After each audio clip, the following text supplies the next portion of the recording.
Hello everyone, welcome back to the AI for Product Managers episode 5. I am Pranav.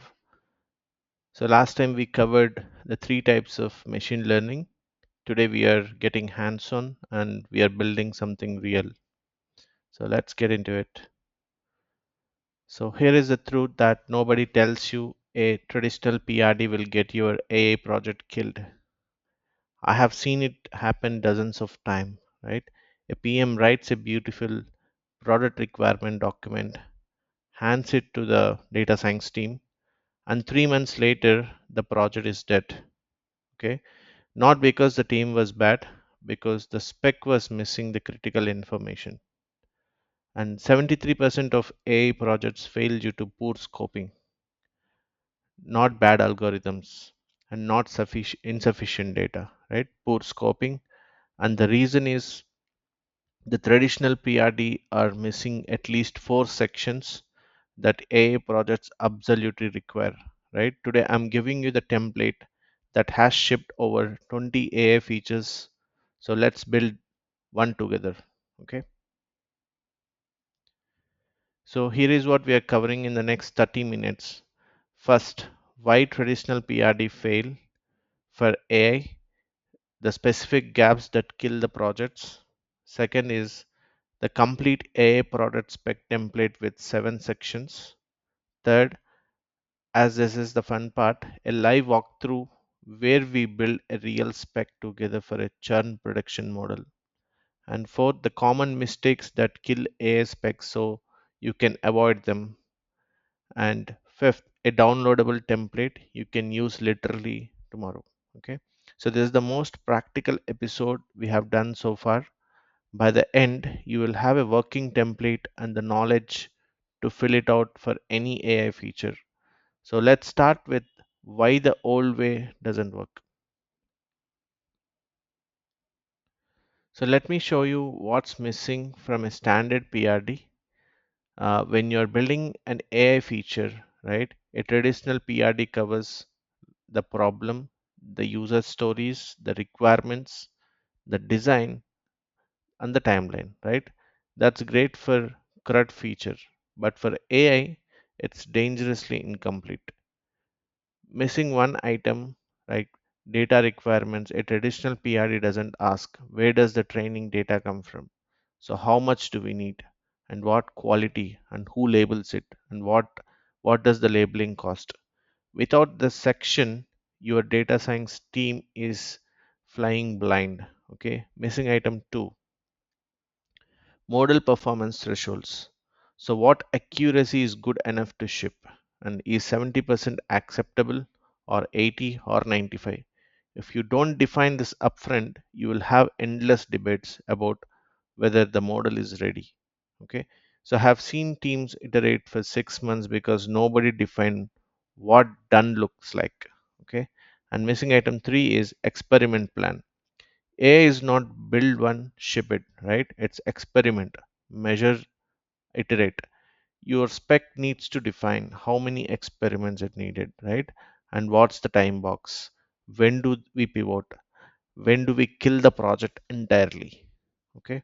And missing item 4, monitoring strategy, right? Traditional features don't degrade over the time. AI models do. They drift. The world changes. Your spec needs to answer: how do we know when the model is getting worse?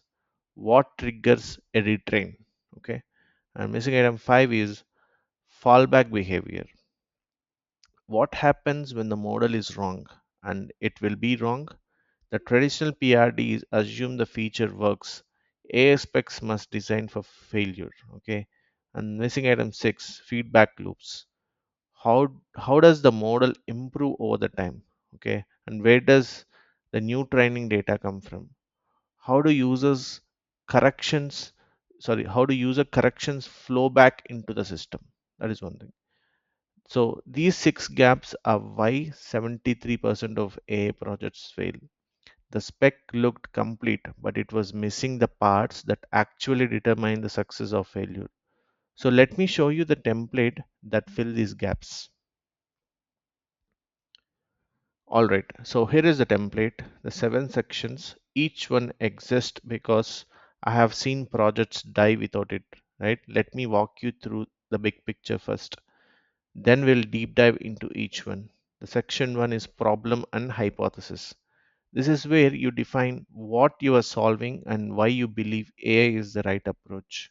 Not just we want to use the AI, a testable hypothesis with a clear baseline to beat, right? If you can't articulate why AI is better than simple rule, you shouldn't be building an AI. You shouldn't be building the AI. Okay. The section 2 is data requirements. This is the ingredients list, right? An AI spec without data requirements is like a recipe without ingredients. So you can describe the dish all day, but you can't cook. This section answers what data and how much and how clean and where does it come from. So this is about data requirement. And section 3, success metrics and thresholds. This is where you define good enough, not aspirational goals, concrete thresholds, right? What precision ships and what recall kills the project and what's the business impact at each accuracy level. So without this, you will never know when you are done. Okay. And section 4 is experiment plan. This is your roadmap for discovery. So AI development is not a waterfall, it's a structured experimentation, right? So 3 experiments time boxed with clear decision criteria after each one. So we can ship, continue, pivot, or kill. Okay. And section 5, user experience including failure, right? This is one most PM skip, right? And it's arguably the most important. You need 3 UX paths. What happens when the model is right, and what happens when it's uncertain, right? And what happens when it's wrong. So designing for failure is more important than designing for success. And section 6 is production requirements, latency throughput, cost per prediction, right? A/B testing plan, rollback strategy.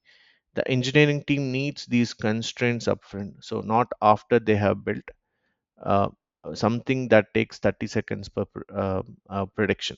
Okay, that's one thing. And monitoring and iteration. So AI features are not done at launch, so they degrade, right? They drift. This section defines how you detect the problems, when you retrain, and what version 2 and version 3 looks like, and it's your ongoing investment plan. Okay, the 7 sections, each one fills a gap that traditional PRDs miss. Okay, and now let's go deep on each one. So let's start with section 1, problem and hypothesis. This is your foundation. This gets wrong, and everything else is wasted effort, right? And the first, you need to clearly define the business problem, not we want to reduce the churn. That's too vague, right? You need that we are losing 8% of users monthly, costing us some 4.8 million per year, dollars per year. And our customer success team currently identifies at risk users manually and catching only 23% of churners before they leave. So see the difference, specific, like measurable, tied to the revenue. And second, you need to state your AI hypothesis. And I have a specific format for this that works every time. So here it is. If we approach using this data, we can outcome with so and so metric accuracy, right? Fill in those 4 blanks and you have a testable hypothesis. Okay. And for your churn example, if you build a churn prediction model using 12 months of user behavior data, we can identify um, at risk users 30 days before cancellation with 80% or higher precision, right? That's testable, that's specific. Your data science team can look at that and say yes, that's feasible, or no, here, so here is why not. Okay. And the third, this is the part most PM skip, right? You need a baseline. What's the current performance without AI? In our example, manual identification catches 23% of churners. A simple rule based approach like flagging anyone who logs in less than 3 times per week catches about 35%. Your AI model needs to beat both of these to justify its existence, right? So, why does the baseline matter so much? Because if a simple rule gets you 80% of the way there, maybe you don't need AI at all. Maybe a rule based system is good enough, right? The baseline keeps you the honest, okay, and it prevents you from building a $500 $500k machine learning system when a $5,000 rule engine would have worked, right? So also document what non-AI alternatives you consider and why they are insufficient. So this shows you the your stakeholders you have done the thinking, and it's not A because A is cool, it's A because we have exhausted simpler approaches and the problem requires pattern recognition, right? And at a scale humans can't match. This is about the problem and hypothesis. And coming to the data requirements, I'm going to be blunt with you. This is the section that kills more AI projects than any other, right? Not algorithms, not compute, data. If you remember nothing else from this episode, remember this: no data, no AI. That is a period, okay?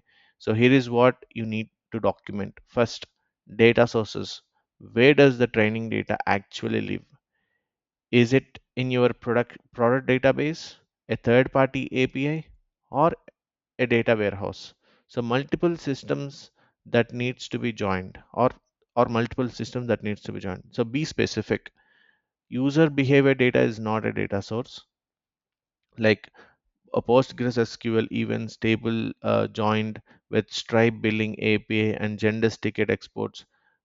That's a data source, right? Second, the volume, how many examples you need. So for most supervised learning problems, you need at a minimum a few thousand labels examples, right? For a churn model, we would want at least 12 months of history across 50,000 users, giving us roughly some 4,000 churn events to learn from. So document both the minimum viable amount and the ideal amount, right? The third is the labeling strategy. This is where projects gets expensively fast, right? Who labels the data? For churn it's easy. The label is binary, did they cancel or not, right? But for something like, is this support ticket urgent, you need humans to labels those thousands of tickets. So at $0.10 to $1 per label, that adds up, right? So document who labels, how they label, and what the cost of what the cost is, right? And how long it takes. So, and fourth is quality criteria. So what completeness do you require? If 30% of your user records are missing the key fields, your model will suffer. So define the thresholds. 95% completeness on critical fields. So no more than 5% label noise, right? So data no older than 18 months. And fifth, privacy and compliance. Does your data contain the PII data? Do you need your user consent, or are there any GDPR or CCPA implications? So can you use this data for model training under your terms of service? So I have seen projects get killed at legal review stage because nobody asked these questions upfront. Okay. So six is data freshness. How often does the data need to be updated? So real-time streaming, daily batch, weekly. For churn prediction, daily batch is usually fine. For fraud detection, you might need it in real time, right? The freshness requirement drives your entire data pipeline architecture. So here is my rule of thumb. Spend 50% of your spec writing time on this section. If the data is not there, nothing else matter. I have seen teams spend 3 months building a beautiful model architecture only to discover the they needed data that they needed does not exist, right? So it is not accessible, or it is not clean enough to use. So don't be that team. Okay. So success metrics and thresholds. This is where you define what done look like before you start building, right? And I cannot stress this enough. If you don't define success upfront, you will never ship. So here is the framework. You need three thresholds, not one. First is the ship threshold. This is the minimum viable accuracy to launch. It's not perfect, it's good enough to deliver value. For our churn model, maybe that 75% precision, meaning when the model says someone will churn, it's right 75% of the time. That's good enough to send a retention email without annoying too many happy customers, right? So second is the stretch goal. This is your V2 target, where you want to get with more data and iteration, maybe 90% precision. This gives the team something to aim for launch while making it clear that 75% is shippable now. Okay. The third, and this is the one nobody writes but everybody needs, right? The kill criteria. At what point do you abandon the project? If after three experiments, if you can beat 60% precision, the project is dead. The walk away and reallocate the team. This sounds harsh, but it's actually liberating, right? It gives the team permission to fail fast instead of zombie walking a doomed projects for months, right? And now let's talk about the precision recall trade-off, because this is where PMs earn their paycheck, right? Precision means when a model says yes, how often is it right? Right? Recall means of all the actual positives, how many did the model catch, right? For churn prediction, high precision means fewer false alarms. Your CS team is not wasting time on happy customers. So high recall means you catch more actual churners, fewer slip through the cracks, right? You usually can't maximize both. Your job as a PM is to decide which matters more for your business context, right? Finally, tie every accuracy level to business impact. Don't just say 80% precision. Say 80% precision means we identify 3,200 at risk users per month, right? Our retention team can save 40% of them. That's 1280 saved user times, and $120 ARPU times 12 months equal $1.8 million in preserved revenue per year, right? That gets executive buy-in. That justifies the investment. Okay. By the way, we have entire episode dedicated to to these AI metrics. So episode 17 takes you from ML metrics like precision and recall all the way to business KPIs, right? Your CEO actually cares about it. If the section grabbed you, the episode is that episode is a deep dive. This is just like a foundation for you. Section 4 is experiment plan. This is what separates AA product management from traditional product management. You are not building a feature, you are running experiments to discover if a feature is even possible, right? I use three experiment structure. It works for almost every AA project I have seen. So experiment 1, the baseline, the 2 weeks. Take the simplest possible approach for churn prediction. That might be logistic regression with five basic features: login frequency, days since last login, support tickets filled, billing changes, and feature adoption score. The goal is not to build the best model, right? It's to prove the feasibility. Can we beat the current baseline at all? That is a question you need to ask. If a simple model with basic features can beat random guessing, a complex model probably won't either, right? And experiment 2 is feature engineering. 2 weeks. Keep the same model type but add richer features. Maybe you add engagement partner patterns over the time, social features like team activity, seasonal patterns, contract renewal dates. This is where domain expertise, right? Your expertise as a PM really matters. You know the product, you know what signals might predict the churn. Feed that knowledge to the data science team. Okay. And experiment 3 is advanced modeling, 2 weeks. If experiment 1 and 2 show promise but haven't hit the ship threshold, try more sophisticated approaches like gradient boosted trees, neural networks, ensemble methods, but only if the data and features from experiment 1 and 2 suggest there is a signal to capture, right? So after each experiment, you make a decision for four options: ship, we have hit the ship threshold; move to production; continue, results are promising; run the next experiment; pivot, the approach is not working. Try a fundamentally different strategy. When, kill when we are below the kill criteria. Stop the project. Okay. The key principle here is like time boxing. Each experiment gets exactly 2 weeks, not until it works, not until we are happy with it. 2 weeks, then you evaluate. This prevents the number one killer of AI projects: open ended research. I have seen data science team iterate for 6 months because nobody said stop and evaluate. The experiment plan prevents that, right? So one more thing, document your decision criteria before the experiment start, so not after. If you define success after seeing the results, you will rationalize continuing no matter what, right? Write it down upfront. So if experiment one achieves less than 50% precision, we kill the project.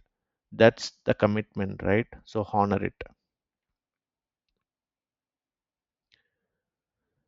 So, yeah, section 5, user experience, and I specifically say including failure because that's the part of most PMs skip, right? And that's the part that determines whether user trust your AI feature or hate it, right? So you need to design three distinct UX paths, not one. Path one is the happy path. The model is confident and correct. For churn prediction, this means the model flags a user as high risk. The CS team reaches out and the user confirms they were indeed considering leaving. Right? The UX here is straightforward. Show the prediction, show the confidence level, and show the recommended action as well. So this is the easy one. Okay. And part two, the uncertain path. The model is not sure. Maybe the confidence is 55% instead of 90%, right? What do you show the user? Do you still flag it? Do you show a lower confidence indicator, or do you ask for more information?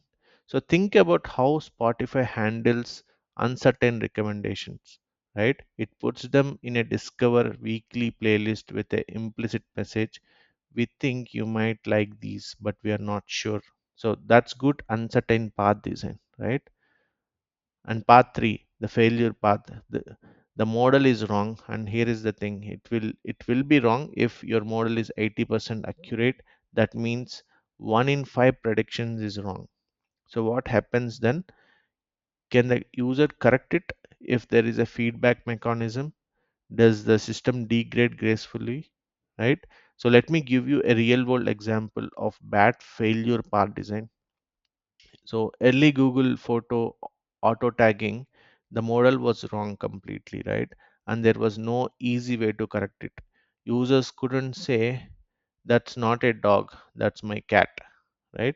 The system just was wrong, and users lost trust. Compare that Gmail spam filters. When it's wrong, there is a clear not spam button, right? One click, that system learns. Trust is maintained. So here is my rule: spend 60% of your UX design time on the failure and uncertain paths. The happy path designs itself, right? The failure path is where you earn or lose the user trust. So two more things to document in this section. First is like confidence display strategy. How do you communicate the model certainty to the user, right? And a percentage and a color coded indicated. So words like high confidence versus possible. So this is the design decision with real UX implication. And second is like human in loop touch points. Where does a human need to review or approve the AI's output before it reaches the end user? So for churn prediction, maybe the CS manager reviews the weekly risk list before assignments got out, right? For content moderation, maybe the borderline cases go to the human reviewer. So define these touch points explicitly. Okay. And yeah, and section 6 is production requirements. This is the section your engineering team will think for you. It answers like what does this thing needs to do in the real world at scale and reliably. Item 1 is latency budget. How fast does the prediction need to be for a real time recommendation, like Netflix suggesting your next show, right? You need a sub 200 milliseconds for a daily churn risk score, and you have hours, right? This constraint determines your entire model architecture. So a complex deep learning model might be more accurate but take 2 seconds per prediction. So if your latency budget is 200 milliseconds, that model is dead on arrival. Okay. And item 2 is throughput. How many predictions per second at peak load? And if you have 50,000 users and you are scoring them daily in a bad job, that's easy, right? Less than one prediction per second.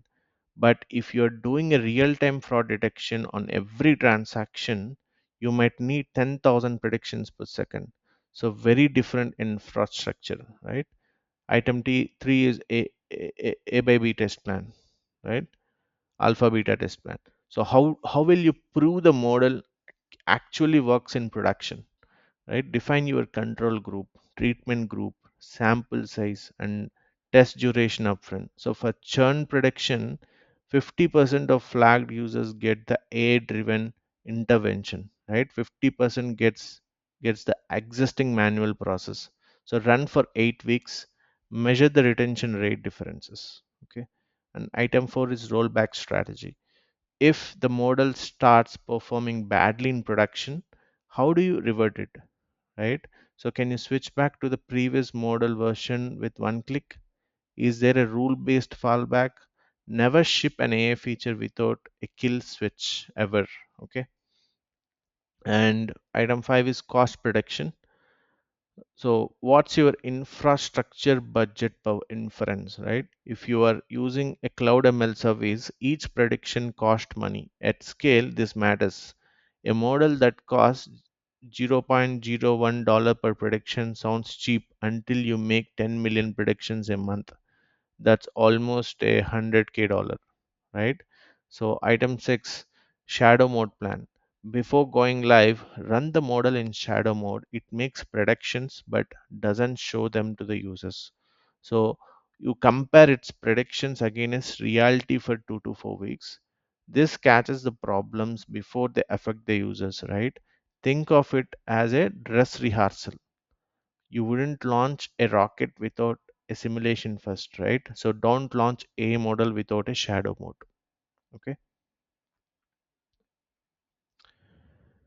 Yeah, so section 7 is monitoring and iteration. So here is the fundamental difference between AI features and traditional features. So traditional features won't traditional features work on this on day one, same on the day one and day 1000 as well, right? So AI features will degrade for sure. The world changes, the user behavior shift, and your model accuracy slowly drops. This is called model drift, right? And it's inevitable. Okay. And think about in this way: you train a churn model on 2023 data in 2024. Your product launches a major new feature, right? But user behavior pattern will changes. Uh, the signal that predicted churn in 2023 might not predict the churn in 2024. If you are not monitoring, you won't know until the retention numbers tank, right? So here is what to monitor. First, model accuracy over the time. Track your precision and recall weekly. Set alert thresholds. If precision drops below 70%, that's a yellow alert. Below 60%, that's red. So someone gets paged. The second is prediction distribution shift. If your model suddenly starts flagging 40% of users as high risk when it used to flag 10%, something got changed, right? So either the model is broken or the world shifted. So either way, you need to investigate. The third is user override rate.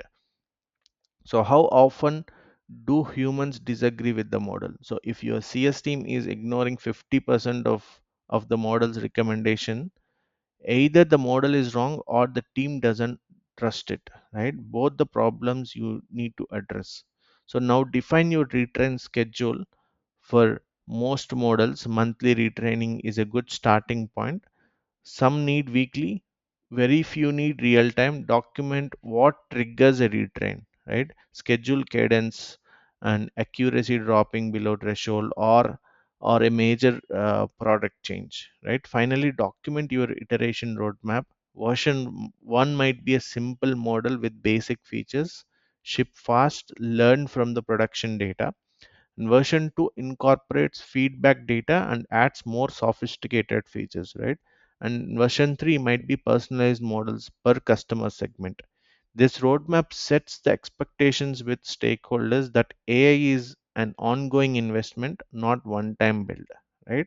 The key message for your leadership is AI features require ongoing investment, budget for it, staff for it. If you ship and walk away, the model will degrade and users will lose the trust.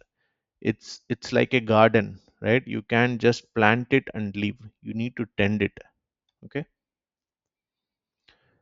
So, all right, this is the part I'm most excited about. We are going to fill out the entire AI project spec template together live for a real scenario. I want you to follow along. Pause the video if you need to. Better yet, no, open a blank document and fill it out with me. Okay, here is our scenario where a B2B SaaS company project management tool, think something like Asana or Monday.com.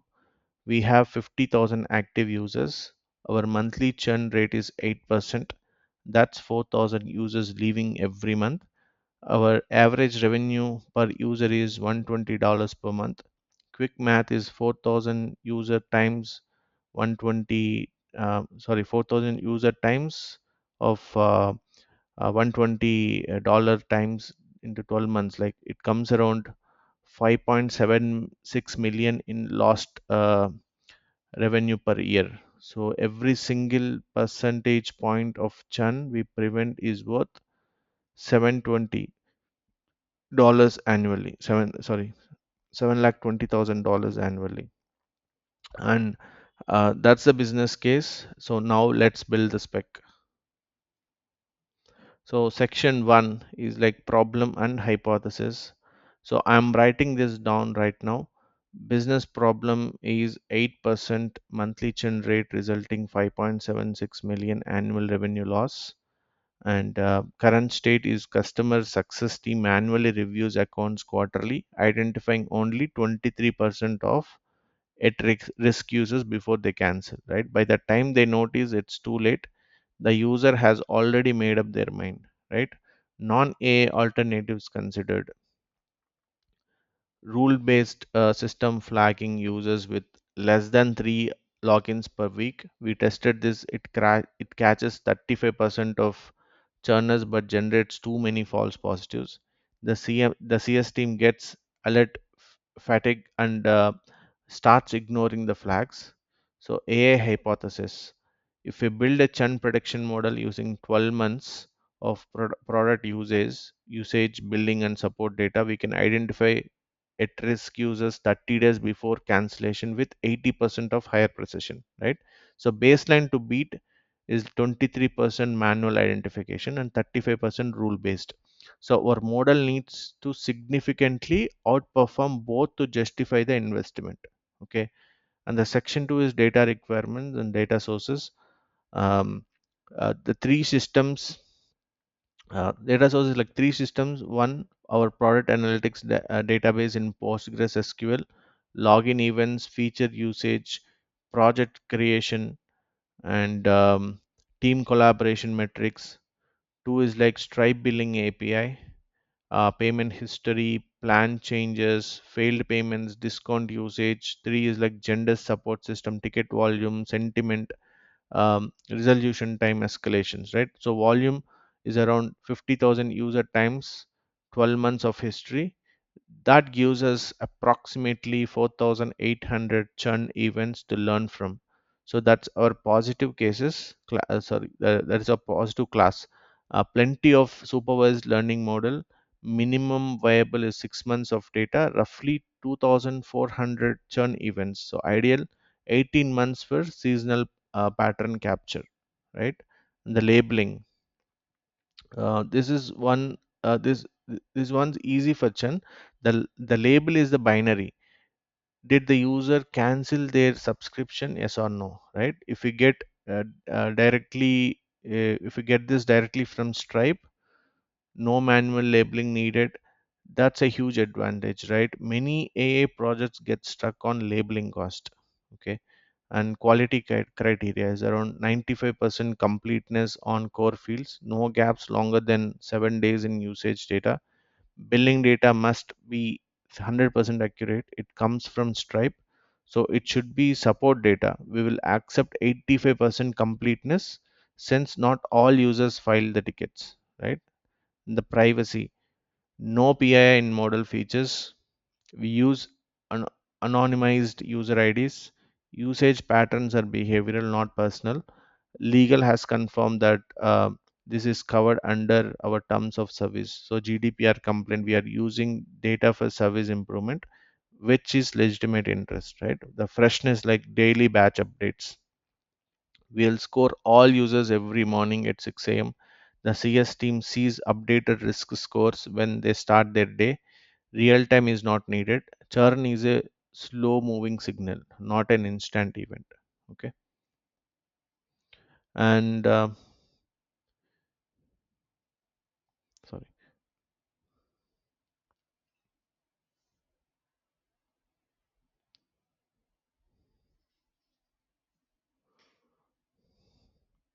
So we just discussed it. Yeah.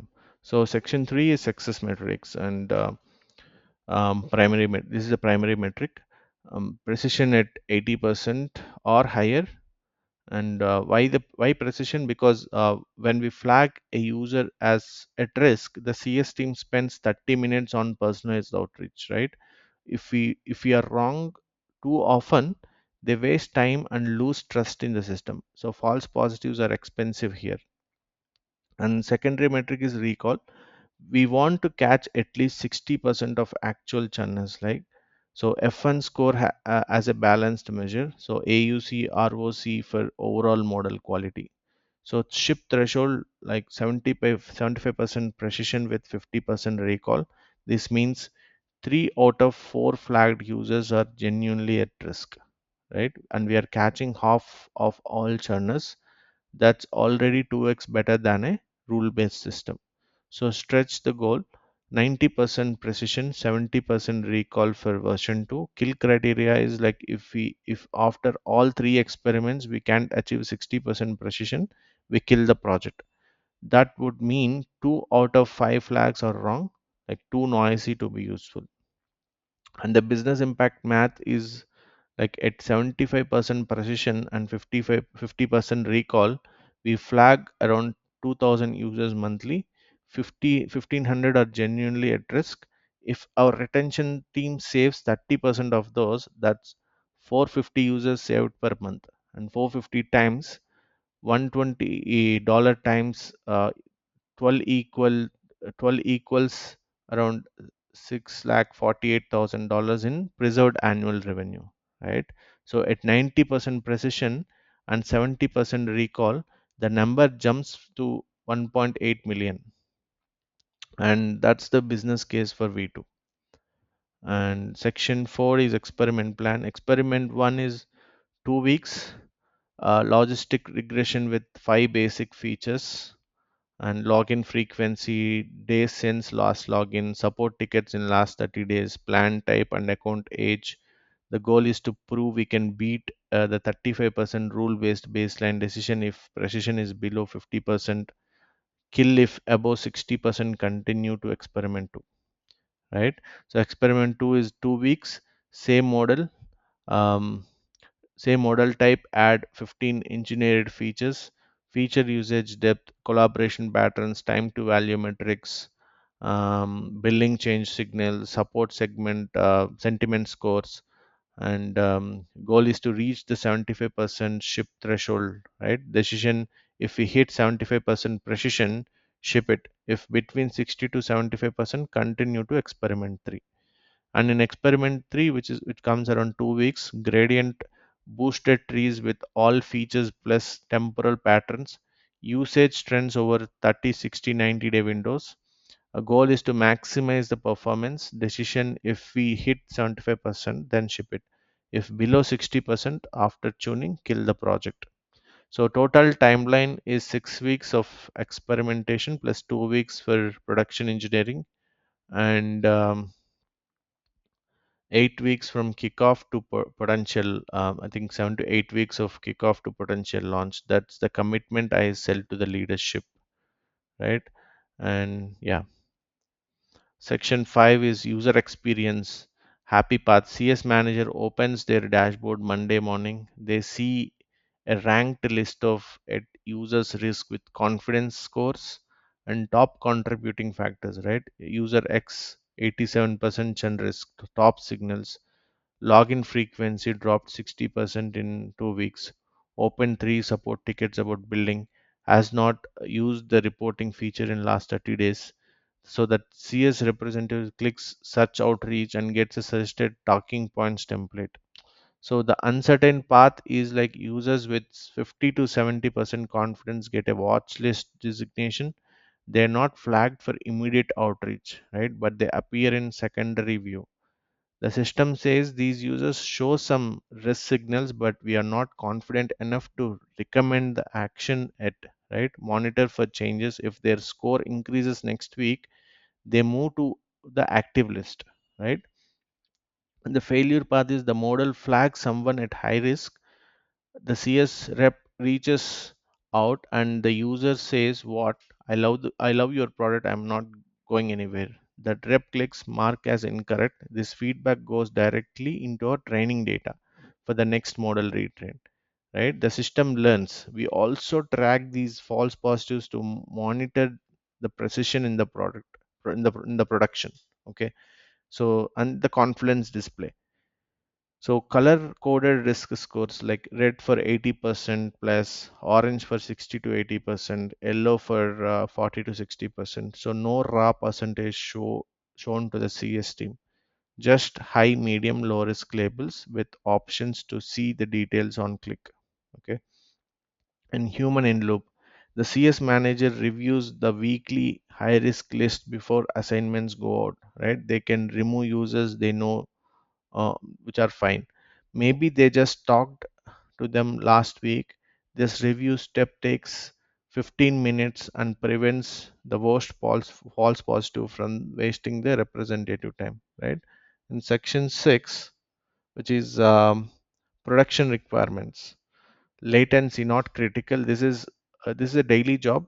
We have a 4-hour processing window overnight. Even if a score if even if scoring takes 1 second per user, 50,000 users is only 14 hours, right? Actually, let's target under 100 million milliseconds per prediction to finish the full batch under 90 minutes. The throughput is like approximately one prediction per second sustained, with the ability to burst to 50 per second for a batch window and not demanding, right?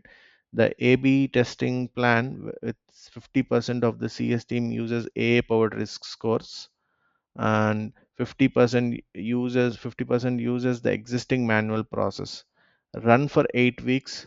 The primary metric is retention rate difference between the two groups, and the secondary is CS team efficiency, time spent per save. Okay. The rollback plan is if model precision drops below 60% in production for 2 consecutive weeks, automatically revert to the rule based system. So one click rollback in the admin panel. Okay, the CS team should never see a degraded model for more than a few days.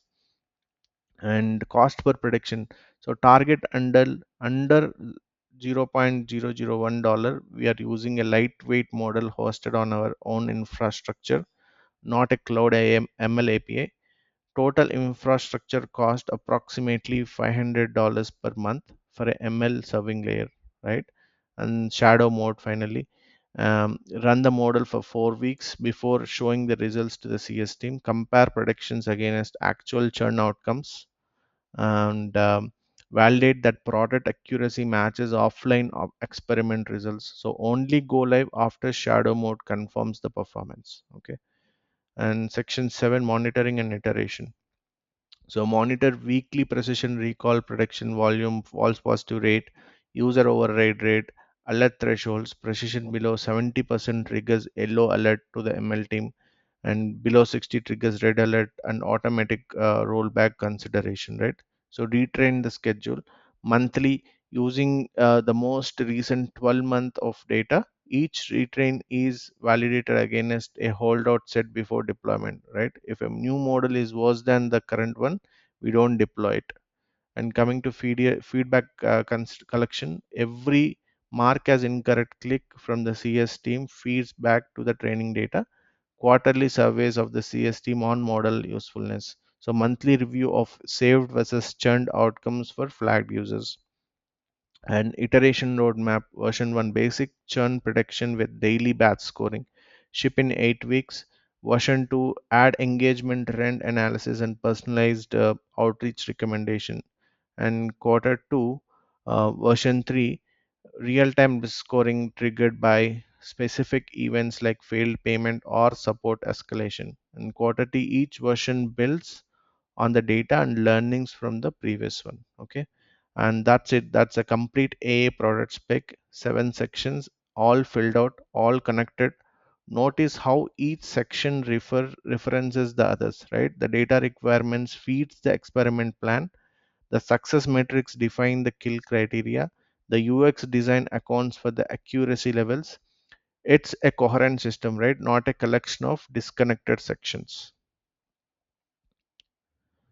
Now, before we wrap up, let me share the most common mistakes I see PMs make with AI specs. I have seen each of these kill real projects at real companies.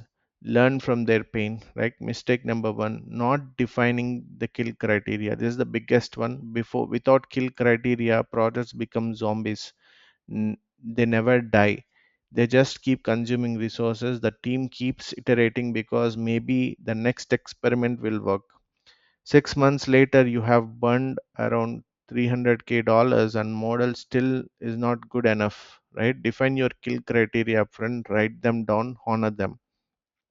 Mistake 2, treating AI like traditional software. PMs write specs that say uh, the system shall predict churn with 90% accuracy, as if it's deterministic requirement like the button shall be blue. AI does not work that way, right? You can guarantee the accuracy. You can set the targets and run the experiments, but you can't require a specific outcome. Your spec should reflect this uncertainty with experiment plans and decision criteria, not fixed requirements. And mistake number 3, ignoring data quality. I call this the field of dreams fallacy, right? If we build it, the data will come. No, it won't. If the data does not exist today, or it's dirty, or it's in a system you can't access, your A project is dead before it starts, right? So validate the data availability before you write the rest of the spec. So talk to your data engineering team, look at the actual tables, count the rows, check for nulls. Okay, do the work. The mistake number 4, not design of not des- not designing for failure, right? Your model will be wrong 10 to 30% of the time. That's not a bug, right? That's the nature of probabilistic systems. If your spec doesn't describe what happens when the model is wrong, you haven't finished the spec at all, right? The failure path is not an edge case, it's a primary use case that happens thousands of times a day at scale, right? The mistake number 5 is setting unrealistic accuracy targets. I see PMs write 99% accuracy as their target because anything less is not good enough. Here is the reality: for most business problems, 75 to 85% accuracy is excellent and highly valuable. Even 70% can be transformative if the baseline is 30%, right? Set the targets based on what achievable given your data and what's valuable given your business context, not based on what sounds impressive in a slide deck. Okay. Mistake number 6 is skipping the experiment plan. Some PMs write a spec and hand it to the data science team with a deadline. Have the model ready in 3 months, right?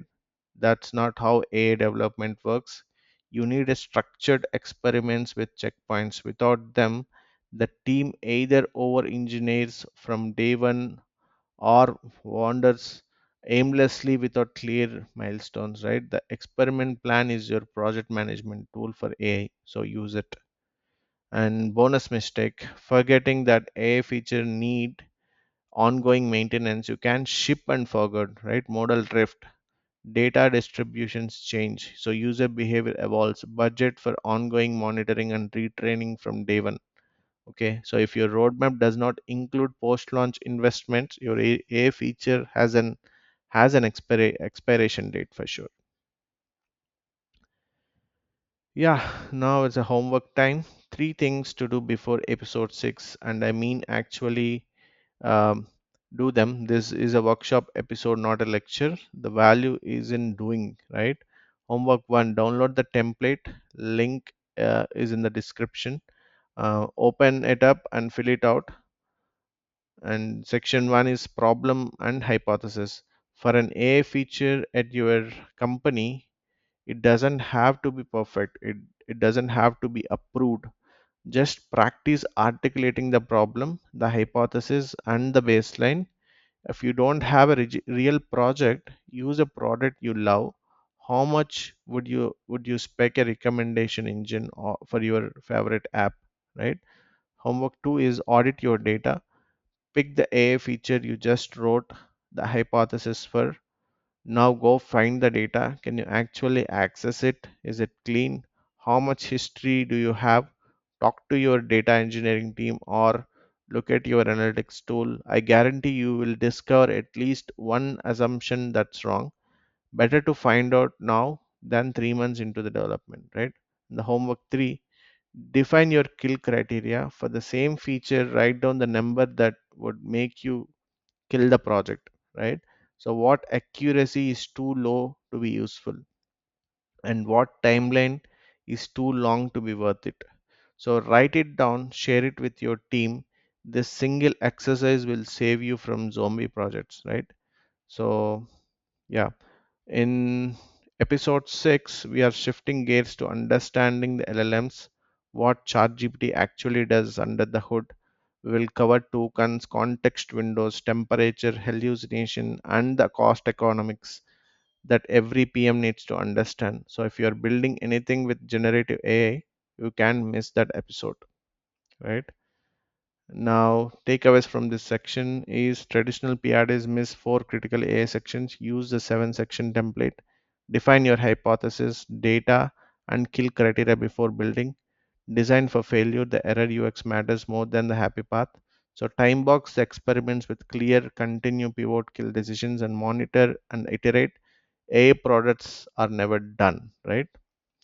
So a great AI spec does not guarantee the success, but bad one guarantees the failure.